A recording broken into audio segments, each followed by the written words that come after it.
All right, as usual, Donald Trump is unhinged about the investigation that the special counsel has against him. So it's going to be in a series of tweets, and then Jerry Falwell Jr. is going to join in. But it does take an extra maniacal twist here. So first, he starts on whatever lunatic conspiracy he's on today. He starts with the big story that the fake news media refused to report is low-life Christopher Steele's many meetings with Deputy Attorney General Bruce Ohr and his beautiful wife, Nellie. Let's just pause. Why did he just mention the guy's wife and how attractive she is? He's the president of the United States. I mean, we've gotten used to it, but could you imagine if Obama, in the middle of a tweet, was like, look, I think what's happening here is inefficacious. So that's kind of words that Obama would use. By the way, the guy I don't like, his wife is really hot. What? Why would you say that out of nowhere? Right, anyway, it's Donald Trump. But let's get to the main event. So, bunch of nonsense, conspiracy, lunatic things. Okay, I hate the FBI. I hate the rule of law. I hate law enforcement. I got it. But then here comes the interesting part. He says, at the end of this series of two tweets, he says, I have never seen anything so rigged in my life. Our Attorney General is scared stiff and missing in action. It is all starting to be revealed, not pretty, witch hunt, etc., right? He just said that his own Attorney General, of course, Jeff Sessions, is scared stiff and missing in action. Now, I know that he's attacked Jeff Sessions before, and I know that we've gotten used to a president attacking his own Attorney General, which previously was maniacal, unheard of, unprecedented. If you don't like your Attorney General, you would do that in private, and you might want to actually take some action and fire him if it was legitimate. The reason he's not firing him because it would look political, because it is political, because he said it over and over again. It's about his the Attorney General letting investigation of the president continue, which, by the way, is his job. I've got a million problems with Jeff Sessions. The only thing he's doing right is actually enforcing the law and letting the special counsel continue. But, I mean, it just, okay, but now he says that he's missing in action and he's scared stiff. Okay, so if you don't know, by the way, one of the reasons that he's doing this, other than because he can't help himself, is that, and like, he shouldn't do it as a matter of optics, because it looks like he's trying to do obstruction of justice, which is exactly what he's trying to do. But one of the reasons he's doing it is to try to drive Jeff Sessions out, make the job so intolerable that out of pride he quits.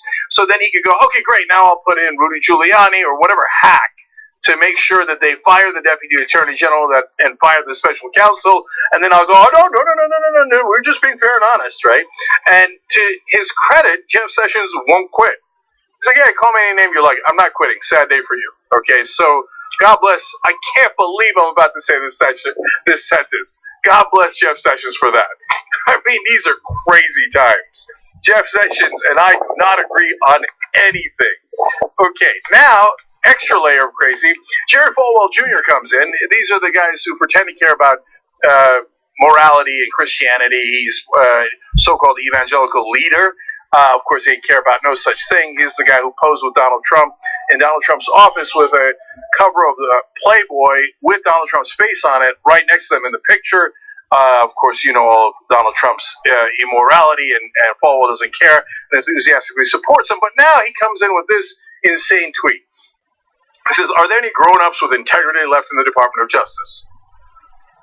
Okay, good question. I mean, the people enforcing the rule of law? Hold on, let's keep going. He said, when I was a kid, I watched Republicans join Democrats to force Nixon out. Well, okay, so far so good. Agreed. So I guess he's saying that the Republicans should do their job and their oath to the Constitution and make sure they enforce the rule of law, right? No. It then takes a turn.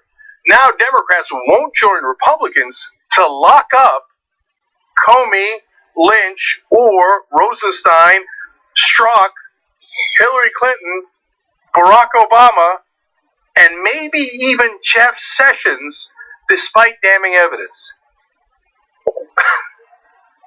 The lunatics are running the asylum. This leader of the evangelical community is saying we should lock up former President Barack Obama and Hillary Clinton, and that the Democrats should join the Republicans in locking them up with actually no evidence at all. Nothing, based on absolutely nothing. And that they should lock up Rosenstein, which is Trump's Deputy Attorney General. But then on top of that, the cherry on top is now Trump's friends and allies are saying we should imprison his own attorney general.